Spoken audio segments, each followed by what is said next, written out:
जय हिंद दोस्तों, guidance academy के यूट्यूब चैनल में आप सबका स्वागत करता हूं। हम लोग बात करेंगे इंग्लिश सब्जेक्ट को लेकर के कि आखिर इंग्लिश की स्टडी क्यों करनी है और कैसे करनी है। प्यारे बच्चों, जैसे कि मैंने कहा इंग्लिश सब्जेक्ट, तो सबसे पहले मैं ये अंतर हटा देता हूँ। इंग्लिश कोई सब्जेक्ट नहीं है, इंग्लिश एक लैंग्वेज है। इसीलिए समय बदलने के साथ साथ इसमें अपडेट आते रहते हैं और जैसे इसमें अपडेट आते हैं इसी वजह से में एक्सेप्शंस आते हैं। इंग्लिश एक लैंग्वेज है और अगर मैं अपनी भाषा में या इसकी भाषा में इसको विस्तृत इसका वर्णन करूं तो आप दुनिया का कोई भी एग्ज़ाम ले लीजिए, ऑल ओवर इंडिया में टीचर के जो एग्ज़ाम्स होते हैं, अगर अपने यहाँ पे देख लिया जाए, सीटेट, केवीएस, यूपीटेट और सुपरटेट,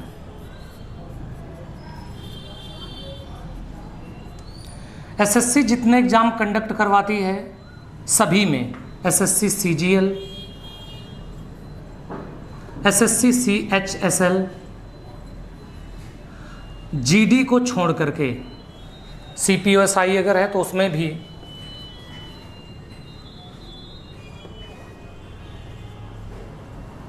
इंग्लिश यहाँ पे आती है, जीडी में इंग्लिश नहीं आती। इसके बाद बैंक की तरफ अगर हम चलते हैं तो बैंकिंग में आप पीओ की बात करें या क्लर्क एग्जाम की बात करें, सब के सब में आपकी इंग्लिश पूछी जाती है। और अगर हम डिफेंस की बात करें, जगह थोड़ी कम है, डिफेंस की अगर मैं बात करूं तो डिफेंस में जैसे एनडीए है, सीडीएस है, एफकैट है,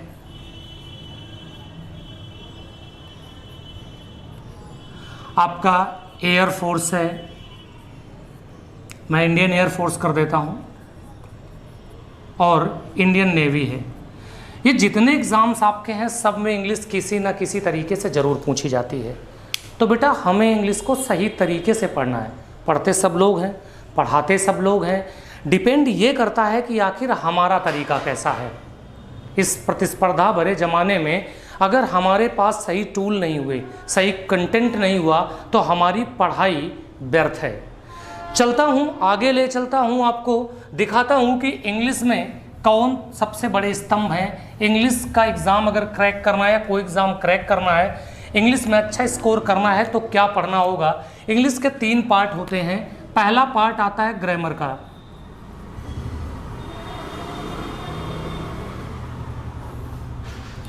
दूसरा पार्ट आता है वोकैब का, और तीसरा पार्ट आता है रीडिंग कॉम्प्रिहेंशन का।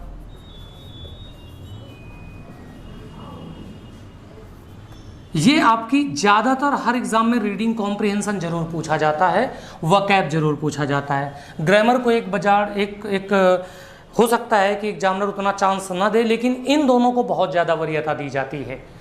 फिर बच्चा ये सोचता है कि सर इंग्लिश में, और जब बच्चा कंफ्यूज होता है तो इन्हीं दोनों चीज़ों में ज़्यादा कंफ्यूज होता है। ये टीचर का पार्ट होता है, ये बच्चे का पार्ट होता है, दोनों का।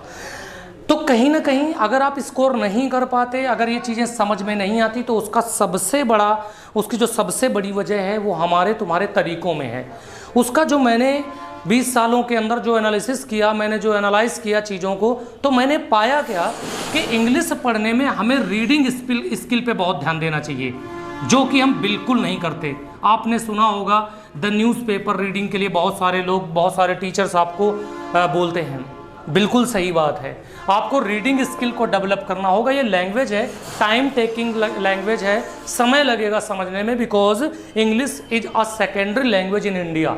भारत के अंदर इसे सेकेंडरी लैंग्वेज माना गया। किसी भी स्टेट में आप चले जाइए, क्योंकि हर स्टेट की अपनी एक स्थानीय भाषा प्राइमरी लैंग्वेज होती है। हालांकि इंडिया की हिंदी भाषा प्राइमरी लैंग्वेज में है, सेकेंडरी आप इंग्लिश, लेकिन पंजाबियों की प्राइमरी लैंग्वेज पंजाबी हो गई तो उनकी सेकेंडरी लैंग्वेज कहीं ना कहीं इंग्लिश हो जाएगी। तो ये तरीके हमें सही करने होंगे, ईजाद करने होंगे। वोकैब सीखने के कई सारे तरीके, उनमें से सबसे कारगर तरीका है आपका रूट टेक्निक। रूट टेक्निक में क्या करते हैं, सपोज दैट हमने एक कोई वर्ड ले लिया, सपोज दैट हमने ले लिया बायो। अब बायो शब्द का मतलब जीवन होता है बच्चा। अगर मैं इसी वर्ड के साथ में ग्राफी वर्ड कनेक्ट कर दूं, अगर दुनिया में कहीं कोई वर्ड लिखा है जिसमें ग्राफ या ग्राफिक कनेक्ट है तो उस वर्ड का जो बच्चा मतलब होता है वो होता है लेख। यानी लिखना, जबकि दूसरे पॉइंट में बायो का मतलब होता है जीवन। तो मेरे बच्चे, अगर हम जीवन के बारे में लिखते हैं तो उसे बायोग्राफी कहते हैं, और अगर जीवन के बारे में हम कोई फिल्म बना दें, इसी बायो में मैं अगर पिक ऐड कर दूं तो बायोपिक। बायोपिक जो होता है ये जीवन पर आधारित फिल्में। सुशांत सिंह राजपूत एक बड़ी सेलिब्रिटी जो भी आत्महत्या किया, जिन्होंने, आप सब उनको जानते हैं, उनका जो नाम फिल्म इंडस्ट्री में सबसे ज़्यादा उभरा वो एक बायोपिक से उभरा, जिस फिल्म का नाम था, और वो फिल्म थी तुम्हारी MS Dhoni, the untold story. तो वहाँ से इनका नाम आया। तो इस तरह की फिल्म, बायो मीन जीवन और पिक माने पिक्चर, जीवन पर बनाया गया चलचित्र बायोपिक कहलाता है। अगर मैं इसी वर्ड के शुरुआत में ऑटो शब्द प्रीफिक्स कर दूं तो ऑटो मतलब होता है स्वयं, बायो मतलब होता है लाइफ या जीवन, और ग्राफी का मतलब होता है लेख। जब कोई अपने जीवन के बारे में स्वयं लिखता है उसे ऑटोबायोग्राफी कहते हैं। एक इंडिया के अंदर बहुत ही प्रचलित ऑटोबायोग्राफी है विंग्स ऑफ फायर। स्वर्गीय श्री क्या कहते हैं APJ अब्दुल कलाम जी ने एक लिखी है किताब। तो मेरे बच्चे, रूट टेक्निक्स पढ़िए। आप अगर रूट टेक्निक्स से पढ़ेंगे तो वर्ड आपको कभी भूलने वाला नहीं है। अगर आप दूसरी टेक्निक की बात करें तो दूसरी टेक्निक होती है वोकैब में नेमोनिक टेक्निक। नेमोनिक टेक्निक, अब नेमोनिक टेक्निक में क्या होता है कि किसी वर्ड को हम अपनी पढ़ी हुई एसोसिएट मेमोरी के साथ उसको जोड़ देते हैं, एसोसिएट कर देते हैं। उदाहरण के तौर पे मैं कोई भी एक वर्ड ले लेता हूं, सपोज दैट मैंने ले लिया नॉन चैलेंट, इसका मतलब लापरवाही, केयरलेसनेस होती है। अब ये वर्ड अगर देखा जाए तो नॉन, मैंने लिया नाना, चालान, चालान हो गया, नान का, नाना का चालान हो गया, काहे, लापरवाही के चलते। तो नाना जी की लापरवाही के चलते उनका नॉन चैलेंट हो गया, चालान हो गया। तो इस तरीके से, इस तरह की टेक्निक को हम नेमोनिक टेक्निक, विजुअल टेक्निक कहते हैं। अगर मैं इसी को नॉन जैसे लिखा, मैं इस वर्ड को नॉन के साथ ऐड कर दूं, नॉन एक रोटी होती है। अब आप कहीं भी रोटी खाओगे तो आपको ये वर्ड याद हो जाएगा, नॉन चैलेंट। एक वर्ड आया था, लापरवाही से रोटी मत खाना, गर्म है, मुंह जल सकता है। तो इसको एसोसिएट टेक्निक या इसे नेमोनिक टेक्निक कहते हैं। वर्ड इस तरीके से लर्न करोगे बच्चा तो ये आपको कभी भूलने वाले नहीं है। और जब वर्ड आपके अच्छी, वोकैब पावर अच्छी होगी तो बेटा रीडिंग कॉम्प्रिहेंशन खुद ब खुद डेवलप हो जाएगा। बस उसका प्रैक्टिस करना पड़ेगा। अभ्यास मनुष्य को बनाता है, अभ्यास करना पड़ेगा हमको। तो चलता हूँ, मैं ले चलता हूँ। तो हम लोग बात करेंगे इन तीनों मुद्दों पर वन बाई वन करके। तो धीरे धीरे इन चीज़ों को ध्यान देना होगा, इनके लिए अभ्यास करना होगा, प्रैक्टिस करना होगा। किसी महापुरुष ने कहा है अभ्यास मनुष्य को बनाता है, तो बिल्कुल गलत नहीं है, बिल्कुल सही है वो। इंग्लिश ग्रामर में अगर हम किसी भी टॉपिक का डिस्कस करते हैं, कोई भी टॉपिक उठाते हैं, तो मैं मेरे हिसाब से सबसे पहले हमें वर्ब के बारे में डिस्कस करना चाहिए। वर्ब, इसे वर्ब कहा जाता है, वर्ब बिल्कुल नहीं कहा जा सकता। जब आर के पहले कोई वाउल आता है तो आर हमेशा साइलेंट रहता है, वर्ब। और अगर इसे पूर्वांचल में बोला जाएगा तो वर्ब, इस तरीके से बोलते हैं इसको। आते हैं मुद्दे पर। वर्ब क्या है, दो पार्ट में डिवाइड होती है मेरे बच्चे। वर्ड के दो पार्ट होते हैं। पहला पार्ट फाइनाइट कैटेगरी में जाता है और दूसरा पार्ट नॉन फाइनाइट कैटेगरी में आता है। नॉन फाइनाइट कैटेगरी में मैं आगे इस बारे में मुद्दे पे चर्चा कर लेता हूं। एग्जाम्पल दिखाता हूं, समझ में आ जाएगा। एग्जाम्पल नंबर पहला,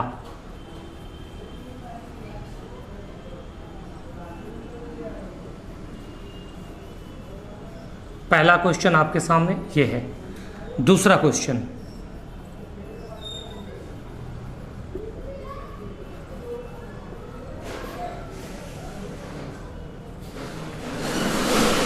तीसरा क्वेश्चन,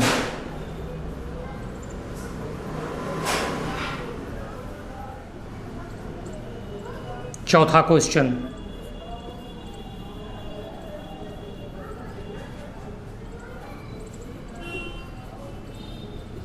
पांचवा क्वेश्चन,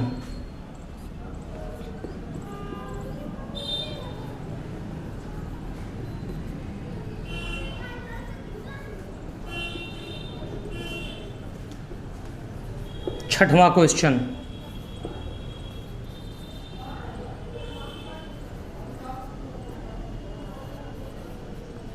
इस तरीके से मेरे बच्चे यहाँ पे मैंने 6 एग्जाम्पल्स रखे हैं और ये 6 एग्जाम्पल सफिशियंट हैं फाइनाइट और नॉन फाइनाइट वर्ब को कैटेगराइज करने के लिए, क्लासिफाइड करने के लिए। मेरे बच्चे पहला क्वेश्चन पढ़ के देखो और बताओ जरा ये पहला कौन सा टेंस होगा।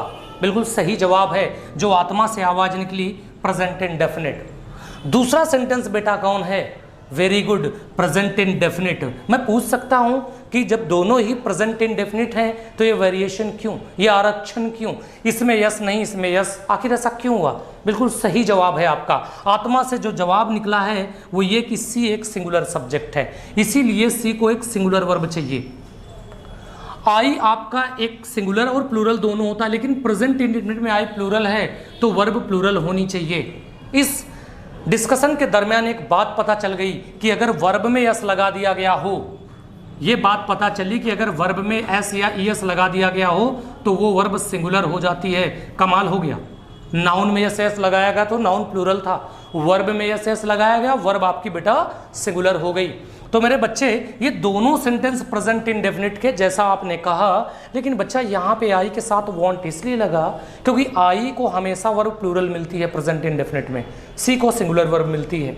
अगला क्वेश्चन देखिए और मुझे बताइए कौन सा टेंस है। जी हाँ, पास्ट इंडेफिनिट है, क्योंकि ये वर्ब की सेकेंड फॉर्म है और वर्ब की सेकेंड फॉर्म हमेशा पास्ट में ही यूज होती है, बाकी किसी टेंस में यूज कभी नहीं होती।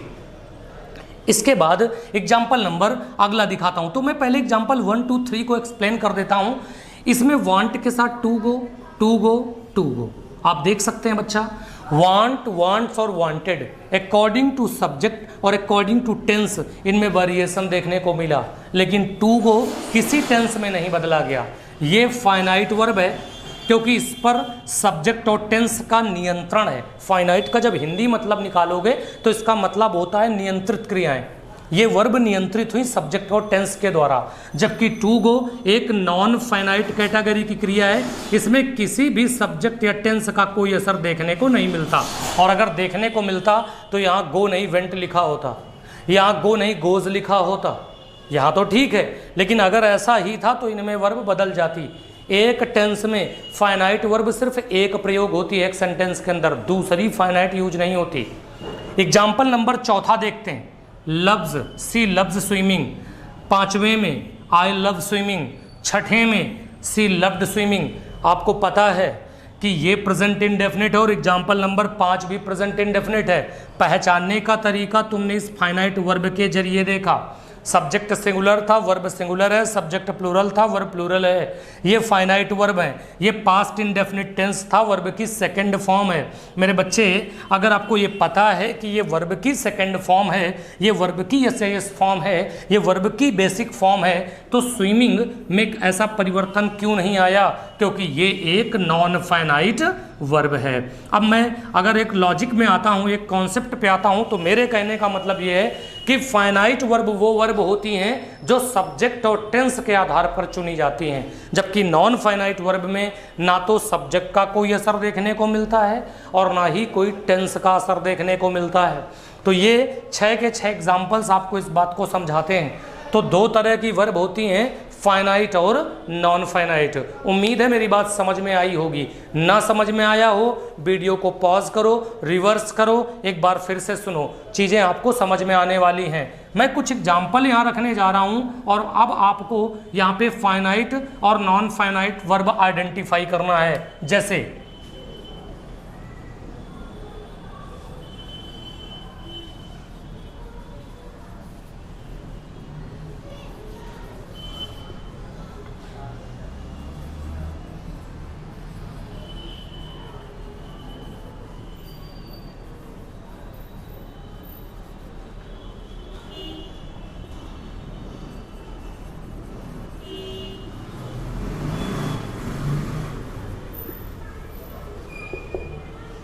I am teaching English, he is teaching maths, you are teaching GS। चौथा एग्जाम्पल लेता हूं, she was teaching physics।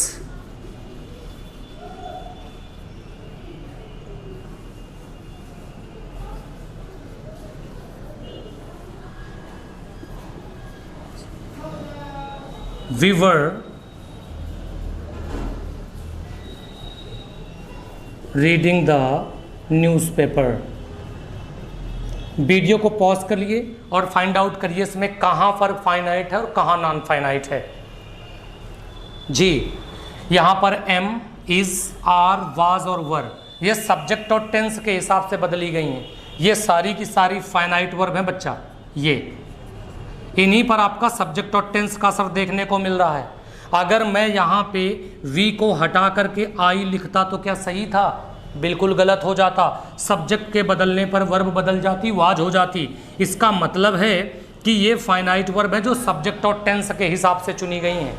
आपको पता है कि ये दोनों पास्ट टेंस है और ये दोनों प्रेजेंट टेंस है। क्या मैं वाज वर्ब को इसमें उठा के रख दूं तब इसको हम प्रेजेंट कह सकते हैं? भाई आपके अकॉर्डिंग या मेरे अकॉर्डिंग या किसी के अकॉर्डिंग ये प्रेजेंट है, ये पास्ट है। लेकिन क्या मैं अगर यहाँ पे आई के साथ वाज लिख दूं, यहाँ पे ही के साथ वाज लिख दूं, यहाँ पे यू के साथ वर लिख दूं और फिर मैं पूछूं कि क्या ये प्रेजेंट है, तो ये प्रेजेंट नहीं है, ये पास्ट है। तो जो वर्ब सब्जेक्ट और टेंस के अकॉर्डिंग बदली जाती हैं वो वर्ब बेटा तुम्हारी फाइनाइट वर्ब कहलाती हैं, और जिन पे सब्जेक्ट या टेंस का कोई असर नज़र नहीं आता वो नॉन फाइनाइट वर्ब कहलाती हैं। संयोग देखिए, संयोग ये है कि दोनों ही वर्ब, आप फाइनाइट की बात करें या नॉन फाइनाइट की बात करें, इनके तीन तीन पार्ट होते हैं। फाइनाइट वर्ब के जो तीन पार्ट होते हैं, पहला ऑक्सिलरी, जिसको हम हेल्पिंग वर्ब के नाम से भी जानते हैं। दूसरा जिसे हम कहते हैं प्रिंसिपल वर्ब, जिसे हम मेन वर्ब के नाम से जानते हैं। और तीसरी इम्पर्सनल वर्ब, ये सेमी मॉडल्स के नाम से भी जानी जाती है इस तरीके की वर्ब। तो मेरे बच्चे जो फाइनाइट वर्ब होती हैं वो तीन तरह की, तीन कैटेगरी में डिवाइड होती हैं, जबकि नॉन फाइनाइट भी तीन कैटेगरी में डिवाइड होती हैं। पहली जीरंड, दूसरी इन्फिनेटिव और तीसरी पार्टिसिपल। तो मेरे बच्चों हम लोग पहले फाइनाइट वर्ब पे डिस्कस करेंगे और फिर नॉन फाइनाइट पे डिस्कस करेंगे। आप केवीएस का एग्ज़ाम दें, आप सुपर टेट का एग्ज़ाम दें, आप टेट का एग्ज़ाम दें, आप एसएससी सीजीएल का एग्ज़ाम दें, आप एसएससी सीएचएसएल का एग्ज़ाम दें, आप डिफेंस का एयरफोर्स में टेक या नॉन टेक, नेवी, एसएसआर या AA, MR में नहीं आती इंग्लिश। नेवी का जो तीसरा एग्ज़ाम है MR, उसमें नहीं आती। इसके बाद में तुम्हारी अगला जो आता है बैंकिंग में तुम्हारा क्लर्कियल एग्ज़ाम है या तुम्हारा PO एग्ज़ाम है, दोनों में इंग्लिश ज़रूर पूछी जाती है। किसी भी लेवल का एग्ज़ाम है, अगर वर्ब से क्वेश्चन आया है तो ज़रूर आपको समझ आएगा, लेकिन शर्त यही है कि उसके लिए प्रैक्टिस करी जाए। अगले पॉइंट की तरफ बढ़ते हैं। तो आज हम बात करेंगे ऑक्सिलरी वर्ब की। आज हमारी आपकी जो चर्चा होने वाली है वर्ब के पहले फॉर्मेट ऑक्सिलरी वर्ब के बारे में। ध्यान से देखिएगा इसकी स्पेलिंग, क्योंकि ये कई बार एग्जाम में करेक्ट स्पेल्ट और मिस स्पेल्ट के नाम से भी पूछा जाता है। ऑक्सिलरी वर्ब को मैंने क्या बताया था, अगर आप मेरी बात ध्यान से सुन रहे हैं, बिल्कुल सही जवाब है बेटा। ऑक्सिलरी वर्ब को आपने हेल्पिंग वर्ब बताया था। ऑक्सिलरी वर्ब मतलब सहक्रिया होती है, इसके तीन पार्ट होते हैं। लो जी, अभी हम लोग फाइनाइट वर्ब में तीन पार्ट की चर्चा कर रहे थे, नॉन फाइनाइट में भी तीन पार्ट की चर्चा कर रहे हैं। तो यहाँ पे जो नॉन फाइनाइट वर्ब है, इसका जो पहला फाइनाइट वर्ब में जो पहला पार्ट है ऑक्सिलरी वर्ब में तीन पार्ट होते हैं। पहला पार्ट है प्राइमरी ऑक्सिलरी।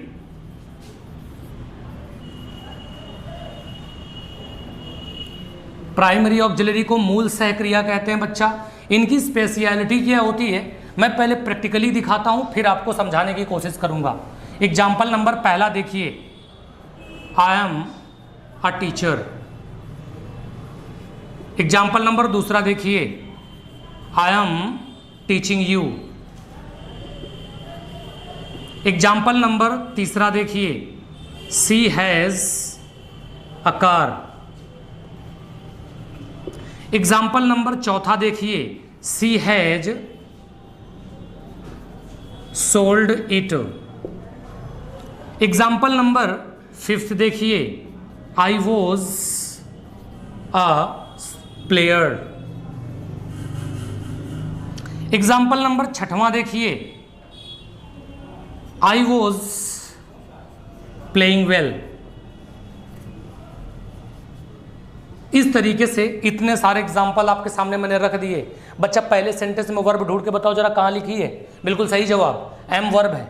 कई लोगों के दिमाग में होगा कि एम एक सहायक क्रिया है। बच्चा सहायक क्रिया ये तब होती जब ये किसी दूसरी वर्ब की सहायता कर रही होती, जबकि एम यहाँ किसी भी वर्ब की सहायता नहीं कर रही।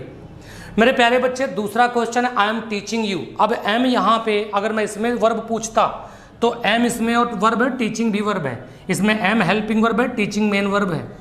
बच्चा यहाँ पे एम मेन वर्ब था, यहाँ पे am helping verb, main verb helping verb का काम कर रहा है। सॉरी, अगले क्वेश्चन में हैज़ एक मेन वर्ब है क्योंकि इसके अलावा कोई भी सेंटेंस में वर्ब नहीं है, जबकि अगले क्वेश्चन में हैज सोल्ड की मदद कर रही है, यानी यहाँ ये हेल्पिंग वर्ब है, ये मेन वर्ब है। इस क्वेश्चन में वाज एक मेन वर्ब है क्योंकि इसके अलावा दूसरी वर्ब नहीं है, और यहाँ पे वाज एक हेल्पिंग वर्ब है चूंकि प्लेइंग मेन वर्ब है। तो मेरे बच्चे आप देख सकते हो कि एग्जाम्पल नंबर 1 और 2 में एम को आपने दो फॉर्मेट में देखा, बतौर हेल्पिंग वर्ब और बतौर मेन वर्ब। पहले में आपने इसे बतौर मेन वर्ब देखा था और दूसरे में इसे हेल्पिंग वर्ब के नज़रिए से देखा। जबकि यहाँ पे आपने दूसरे एग्जाम्पल में हैज़ को देखा, हैज़ में भी यही हुआ। पहले में हैज़ मेन वर्ब था और दूसरे में हैज़ हेल्पिंग वर्ब था। एग्जाम्पल नंबर 5 और 6 में चलते हैं। वाज लिखा है, वाज के साथ भी यही घटना हुई।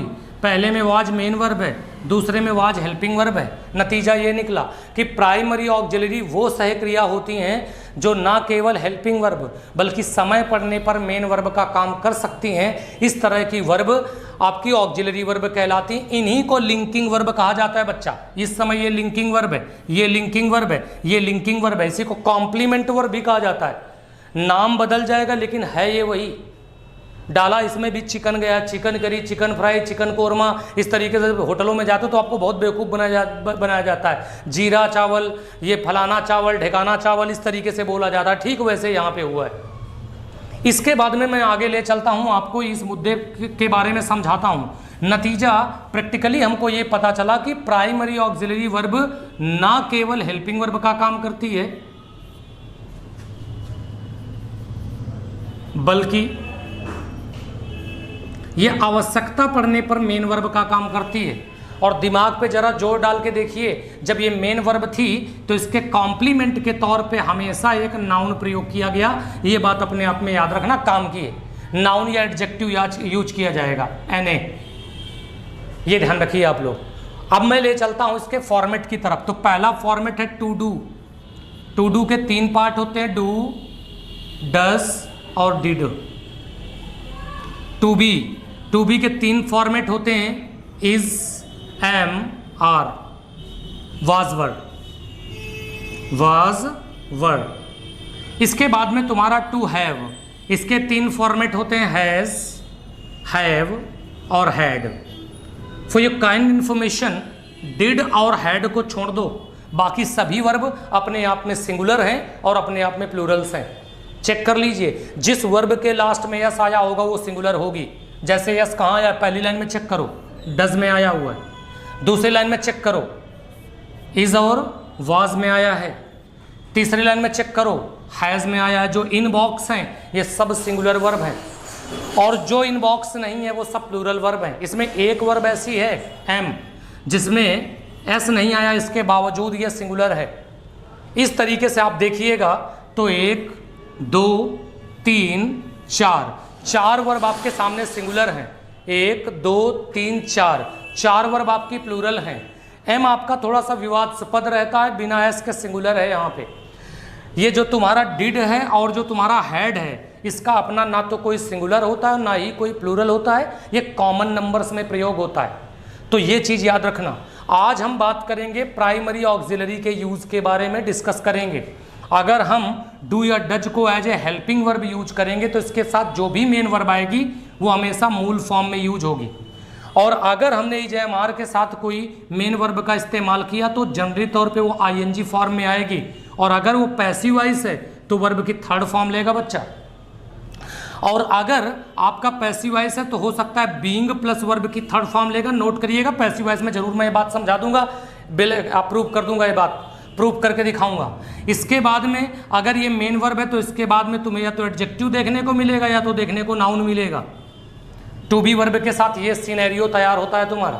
इसके बाद में अगर मैं हैज़ हैव की बात करूं तो हैज़ हैव के साथ जनरली तौर पे वर्ब की थर्ड फॉर्म आती है, और अगर पैसिव वॉइस है तो भी बीन लगा के वर्ब की थर्ड फॉर्म आती है, और अगर ये एक्टिव वॉइस है तो बीन लगा के वर्ब की आईएनजी फॉर्म आ सकती है। परफेक्ट कॉन्टिन्यूअस जरा चेक करके देख लीजिए, present perfect continuous, past perfect continuous और फ्यूचर परफेक्ट कॉन्टिन्यूअस में बीन के साथ वर्ब की आईएनजी फॉर्म आती थी, चेक करके देख लीजिए आप लोग। और इनके साथ में आप सीधे नाउन का यूज कर सकते हो, लेकिन तब जब पोजेशन शो करना है। हालांकि इसके साथ भी इन्फिनेटिव वर्ब आ सकती है वर्ब के साथ टू लगा के, और इसके साथ इन्फिनेटिव वर्ब आ सकती है। इसका यूज होता है उद्देश्य दर्शाने में, इसका यूज होता है मजबूरी दर्शाने में। मुझे जाना पड़ता है तो आई हैव टू गो, और मुझे जाना है तो I am to go. Infinitive भी इनके साथ प्रयोग आती हैं। मैं टाइम एंड टेंस में इस बात पे चर्चा जरूर करूंगा। आज हम बात करेंगे प्राइमरी ऑक्सिलरी वर्ब में सिंगुलर वर्ब कहाँ यूज होती है और वर्ब प्लूरल कहाँ यूज होती है। तो बिना समय गंवाए हुए वीडियो को पॉज कर दीजिए, नोट्स बनाते चलिए और देखते चलिए, क्योंकि जिस दिन प्रैक्टिस होगी, क्योंकि जैसे ही सेशन खत्म होगा टेस्ट होगा आप लोगों का, और फिर आपको अपने आप को हिसाब देना होगा कि आपने पढ़ाई किस स्तर की करी है। मेरे प्यारे बच्चे, अगर मैं आगे लेके चलता हूं तो नियम ये कहता है कि सब्जेक्ट सिंगुलर है तो वर्ब आपकी सिंगुलर आनी चाहिए, और अगर आपका सब्जेक्ट प्लूरल है, अगर आपका सब्जेक्ट प्लूरल है तो जो आपकी वर्ब है वो वर्ब आपकी प्लूरल आनी चाहिए। यही सब्जेक्ट वर्ब एग्रीमेंट है। इसे कुछ ग्रामेरियन सिंटेक्स बोलते हैं, कुछ ग्रामेरियन इसे सब्जेक्ट वर्ब एग्रीमेंट बोलते हैं, तो कुछ ग्रामेरियन इसे सब्जेक्ट वर्ब कनकर्ड बोलते हैं। तो मेरे बच्चे, सब्जेक्ट के हिसाब से ही वर्ब का चुनाव करना सब्जेक्ट वर्ब एग्रीमेंट है, सिंटैक्स कहलाता है। तो अब यहाँ पर हम लोग इस तरीके के मुद्दों पे चर्चा करेंगे। अगर आप फ्लैशबैक में जाइए तो थोड़ी देर पहले मैंने प्राइमरी ऑक्सिलरीज के फॉर्मेट बताए थे 3, to be, to do, to have. वहाँ पर मैंने सिंगुलर और प्लूरल वर्ब बताई थी। तो एक बार जोर से आप जवाब देके बताइए मुझे, आपको आपकी आवाज़ सुनाई देने चाहिए, मैं सुन रहा हूँ, ये ध्यान रखना आप बेटा। तो यहाँ पे मैं पूछ रहा हूँ कि सिंगुलर वर्ब क्या थी, आपका बिल्कुल सही जवाब आया। जो लोग ध्यान से सुन रहे हैं उन्होंने जवाब दिया, सर जिस वर्ब में यस लगा होता है वो वर्ब सिंगुलर होती है। जैसे इज लिखा है, जैसे डज लिखा है, जैसे हैज लिखा है, जैसे वाज लिखा है, जैसे गोज लिखा है, जैसे प्लेज लिखा है। जरा वो वर्ब बताइए जिसमें यस नहीं लगा था। बहुत अच्छे। और वो वर्ब थी एम। Very good. ये सिंगुलर वर्ब है। अगर सब्जेक्ट सिंगुलर है तो वर्ब सिंगुलर होगी, और अगर सब्जेक्ट प्लूरल है तो वर्ब प्लूरल होगी। प्लूरल वर्ब में अगर मैं इज का प्लूरल कहूँ तो आर, डज का प्लूरल कहूँ तो डू, हैज का प्लूरल कहूँ तो हैव, वाज का प्लूरल कहूँ तो वर, गोस का प्लूरल कहूँ तो गो, प्लेस का प्लूरल कहूँ तो प्ले, और एम का प्लूरल कहूँ तो आर। ये सिंगुलर वर्ब है और ये प्लूरल वर्ब है। बच्चा, जिनमें एस आया है वो सिंगुलर वर्ब होती हैं, जिनमें एस नहीं आता वो प्लूरल वर्ब होती हैं। सब्जेक्ट सिंगुलर है, वर्ब सिंगुलर होगी। सब्जेक्ट प्लूरल है तो वर्ब प्लूरल होगी। ये सिंगुलर का कॉन्सेप्ट है, ये प्लूरल का कॉन्सेप्ट है। अब यहाँ पे एक छोटी सी बात मैं और बताना चाहूँगा जो आपके काम आने वाली है। मैं बात करना चाहूँगा डूअर वर्सेस सब्जेक्ट के बारे में। आखिर डूअर कौन होता है और सब्जेक्ट कौन होता है, आपकी जानकारी के लिए बता दूँ। डू मीन्स होता है करना, तो डूअर होता है करने वाला। और अगर मैं कह दूं टीच, टीच मीन्स पढ़ाना, तो टीचर हो गया पढ़ाने वाला। अगर मैं कह दूं रीड, पढ़ना, तो रीडर हो गया पढ़ने वाला। और अगर मैंने कह दिया प्ले, खेलना, और प्लेयर कह दिया तो खेलने वाला। तो डूअर मतलब करने वाला, करने वाला मतलब करता। सेंटेंस में करता वो होता है जो काम को करे, लेकिन सब्जेक्ट जो होता है बच्चा, करता वो होता है, डूअर वो होता है जो काम को करे, लेकिन सब्जेक्ट वो होता है जो काम को करे या जिसके विषय में बात करी जाए।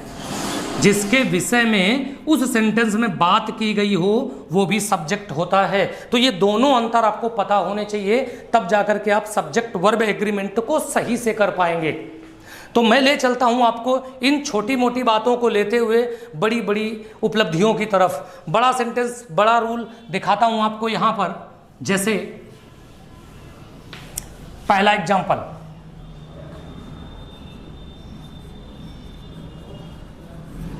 हर पैग्नेसियस डॉटर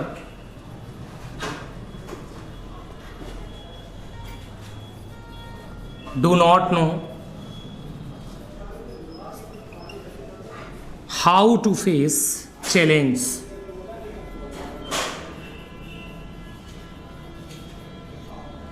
ये क्वेश्चन आपके सामने आता है कि her pugnacious daughter don't know how to face challenge.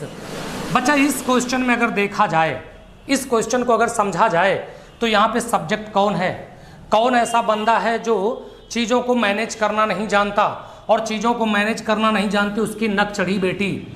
अब ये सब्जेक्ट आपके पास देखिए बिटिया कितनी है, उसकी एक। सब्जेक्ट है सिंगुलर तो वर्ब सिंगुलर होना चाहिए। जहाँ पे डोंट लिखा है बच्चा वहाँ पे लिखा जाना चाहिए था डजंट। उम्मीद है मेरी बात आपकी समझ में आ गई होगी। एग्जाम्पल नंबर 2 दिखाता हूँ आपको। देयर वॉज या an old farmer who used to work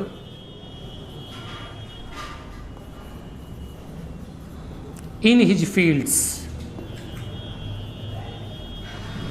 ये क्वेश्चन आपके सामने आता there was an old farmer. बेटा इस क्वेश्चन में कुछ काम हो रहा है, 2 सेंटेंस हैं, एक बूढ़ा किसान था, दूसरा वो अपने खेतों में काम करता था। तो दूसरे सेंटेंस में अपने खेतों में काम करता था, लेकिन पहले सेंटेंस में एक बूढ़ा किसान था। यहाँ बात एक बूढ़े किसान की हो रही है, सब्जेक्ट एक बूढ़ा किसान है, तो वर्ब क्या होगा, वाज का प्रयोग किया जाएगा। अब यहाँ पे आपको लगेगा ओ सर जी ये कैसे हो गया, सब्जेक्ट तो पहले वर्ब बाद में आती है। जी ऐसा बिल्कुल नहीं है, कई बार वर्ब पहले और सब्जेक्ट बाद में आता है, ये बात आपको पता होनी चाहिए। एग्जाम्पल नंबर अगला दिखाता हूं मैं। Example number 3, 2 miles beyond that pasture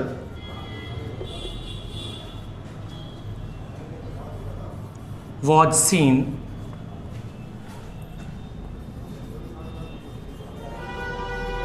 hundreds of cattle। ये क्वेश्चन आता है 2 miles beyond that pasture was seen hundreds of cattle including some lambs।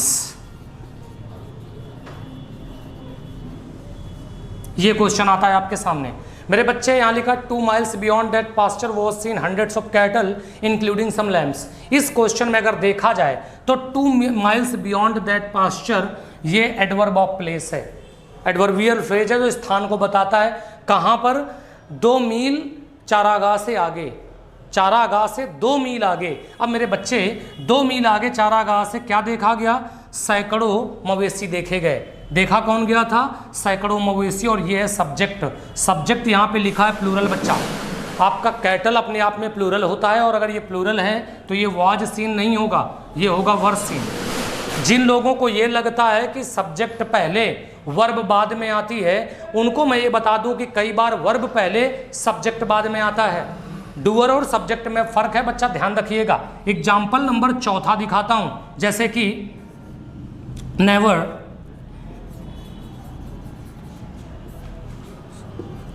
My mother scene such a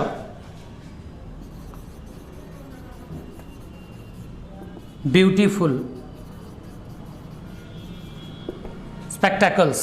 spectacle कर देता हूं यहां पे ये।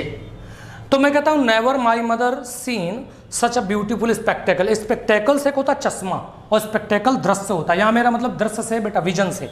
अब मैंने यहाँ पे 4 ऑप्शन में से मैंने आपको हैज़ और हैव ऑप्शन दे दिया। मैंने कहा बच्चा मुझे ये बताओ इनमें से किसको चुन के आओगे। तो आपको पता है कि यहाँ पर नेवर एक निगेटिव एडवर्ब है, और सेंटेंस की शुरुआत में एडवर्ब ऑफ प्लेस पहले लिखा हो। क्या लिखा हो, रिपीट करिए, adverb of place, adverb of place लिखा हो या निगेटिव एडवर्ब लिखा हो। बच्चा अगर सब्जेक्ट की शुरुआत में इन दोनों में से कोई लिखा है तो सब्जेक्ट बाद में लिखा होता है, वर्ब पहले लिखी होती है। यानी यहाँ पे वर्ब लिखी जाएगी सब्जेक्ट को देख करके। माई मदर सिंगुलर सब्जेक्ट है, वर्ब सिंगुलर चुनी जाएगी, और सिंगुलर वर्ब वही वर्ब होते हैं जिसमें एस लगा होता है। मेरे बच्चे यहाँ पे हैज को चुना जाएगा। तो पहली चीज़ जो तुम लोग पहले से दिमाग में फिट कर रखे हो कि सब्जेक्ट पहले आता है हमेशा, ये कोई आवश्यक नहीं है बच्चा, ये थोड़ा सा ध्यान रखिएगा आप लोग। तो यहाँ हमने देखा कि सब्जेक्ट अगर सिंगुलर है तो वर्ब सिंगुलर होगी, सब्जेक्ट प्लूरल है तो वर्ब प्लूरल होगी। इस कड़ी में मैं आपको गोल्डन रूल नंबर 1 बताता हूँ। गोल्डन रूल 1 ये कहता है कि अगर किसी भी सेंटेंस में आपके सामने सब्जेक्ट लिखा है कोई भी वर्ब लिखी है और फिर ऑब्जेक्ट लिखा है, इसके बाद में कोई रिलेटिव प्रोनाउन लिखा है और इसके बाद में कोई वर्ब लिखनी पड़ जाए, तो मेरे बच्चे रिलेटिव प्रोनाउन के पहले जो ऑब्जेक्ट आया होगा वर्ब उसके हिसाब से चुनी जाएगी, क्योंकि ये इस वर्ब का ऑब्जेक्ट नहीं होता बल्कि ये यहाँ पर एक एंटीसीडेंट का काम कर रहा होता है। तो ये ध्यान रखना, ये जो वर्ब चुनी जाएगी वो इस रिलेटिव प्रोनाउन नहीं बल्कि इस ऑब्जेक्ट के हिसाब से चुनी जाएगी, जो कि ऑब्जेक्ट नहीं एंटीसीडेंट होता है। एग्जाम्पल की अगर मैं बात करता हूँ, ये बहुत ही गोल्डन रूल्स में आता है, जैसे कहता है it is I who is your bosom friend. मेरे बच्चे ये जो तुमने लिख रखा हुआ है, ये क्वेश्चन एक्चुअल में बॉसम फ्रेंड होता है कि लंगोटिया दोस्त।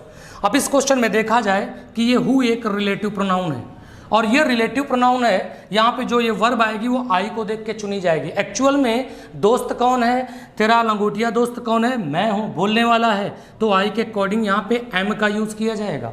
अगर मैं कहता हूँ कि you are one of those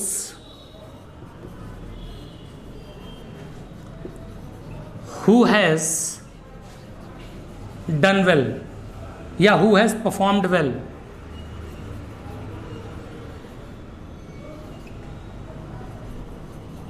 ये क्वेश्चन आ गया। मेरे बच्चे यहां देख सकते हो हु के ठीक पहले दोज लिखा है, हु के ठीक पहले हैज लिखा हुआ है, तो बच्चा रिलेटिव प्रोनाउन हु लिखा हो सकता है, जनरली तौर पे यहाँ पे विच लिखा हो सकता है या दैट लिखा हो सकता है, तीन ही हो सकते हैं। और इनके जस्ट बाद जो वर्ब आती है वो कभी वर्ब इनके हिसाब से नहीं बल्कि एंटीसीडेंट के अकॉर्डिंग चलती है। यहाँ पे दोज के अकॉर्डिंग वर्ब चलेगी और दोज अपने आप में प्लूरल है तो वर्ब आपकी प्लूरल हो जाएगी, ये बात ध्यान रखना आप। रिलेटिव प्रोनाउन के बाद जो वर्ब चुनी जाएगी, relative pronoun who, relative pronoun which, relative pronoun that, ये ऐसे रिलेटिव प्रोनाउन हैं जो दो सेंटेंस को कनेक्ट करने के अलावा सब्जेक्ट का काम भी कर सकते हैं। लेकिन जो वर्ब चुनी जाएगी वो कभी इनके हिसाब से नहीं चुनी जाएगी, वो हमेशा इनके एंटीसीडेंट यानी पूरक के हिसाब से चुनी जाएगी, ये बात ध्यान रखना आप। लेकिन एग्जाम्पल नंबर तीसरे में आपको थोड़ा ध्यान देना होगा, जैसे कि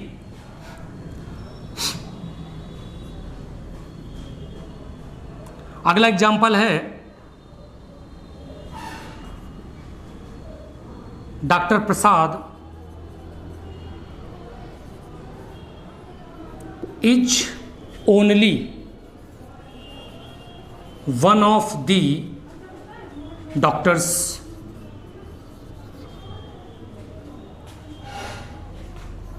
who has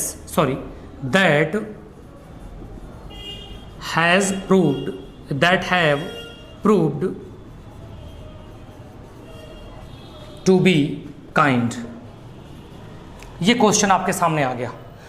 doctor Prasad is only one of the doctors, इस हिसाब से देखा जाए तो दैट के बाद क्या लिखा है और दैट के पहले लिखा है द डॉक्टर्स।